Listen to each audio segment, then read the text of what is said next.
How's it going, everybody? Hope you're all doing well. So today I want to share with you a quick, easy DIY upgrade that I have done to pretty much all of my packs recently, and it's really helped out. And like I said, it's cheap and it is fairly simple.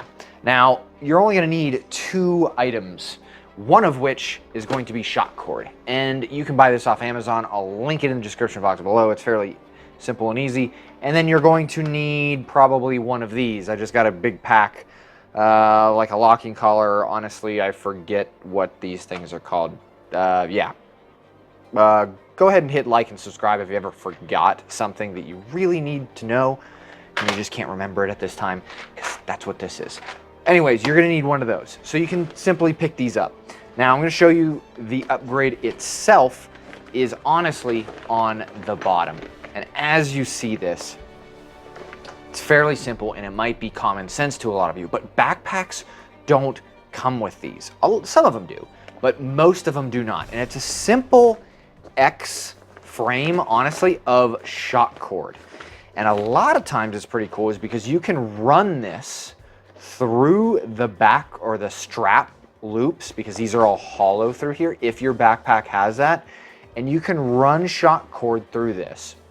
Then cross it over itself like I have here, and then you can tie it back in, because normally a bunch of backpacks have different ways to tie it in. You can just see if yours does, if it has MOLLE or something like that, and then you just reattach it again here.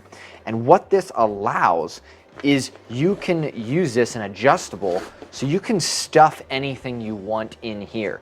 It could literally be something as small as like a rain jacket or something like that. Like, hey, it's pouring rain outside and you go inside, but you don't want to stuff your wet jacket back in your bag. You want it to dry out, so you can put it at the bottom here and then cinch this up, and then there you go.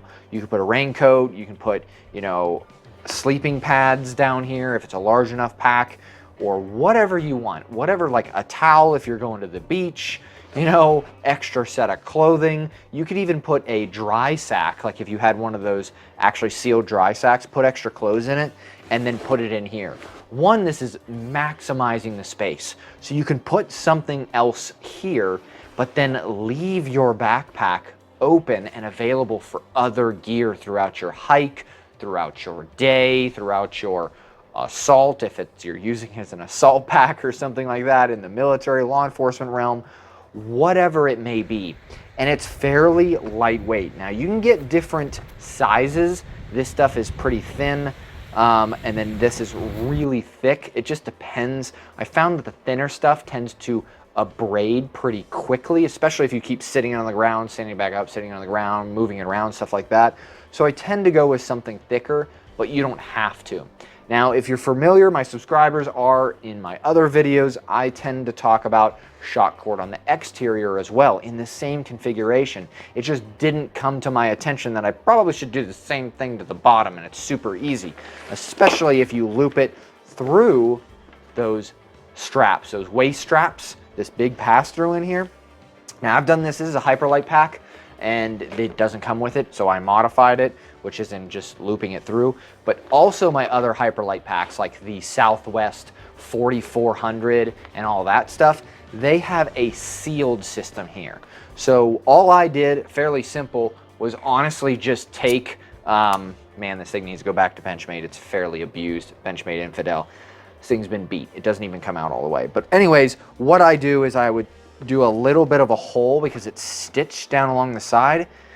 Just do a little hole in the stitching, and then you can put these items through it, right?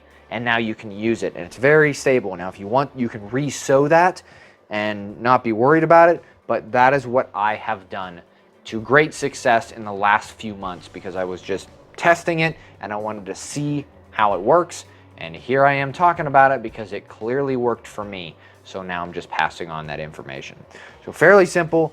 I'm always about upgrading your packs, because honestly, there's not a single pack on the market today that has everything that I need and does everything I want it to. I always end up modifying my gear. And if you're in the same boat, then maybe you can take a look at this and kind of think of the same thing and go, wow, maybe I'll do that. Maybe not. I'm not too concerned. quick, nice and easy DIY thing that you can do. You know, in my opinion, it's fairly cheap. I mean, I don't even know, this stuff's pretty cheap too, depending on the length that you get. You can get like a 10-foot section for a few dollars, and then you can buy like a 2 or 3 pack of these. And I bought the bigger one just because I go through so many of these because I modify a lot of packs that I just picked up an extra set. But if you guys like this kind of stuff, want to see more tips and tricks, definitely like, subscribe. I greatly appreciate it. We have PayPal, we have Patreon. Patreon gets seen behind the scenes, all that kind of stuff. They get videos early, they get exclusive content, all that kind of stuff over there if you would consider that. It's just a way to communicate with me too. I actually answer all the questions, all the comments over there. It's kind of hard for me to get to that in YouTube because there's so many of you out there these days. Just is what it is. If you like this, like, subscribe. I'll list some of these items in the description box below, so it's just easy click and play, and you can just buy it off Amazon, too easy, and that's about it. So, yeah, have a great day.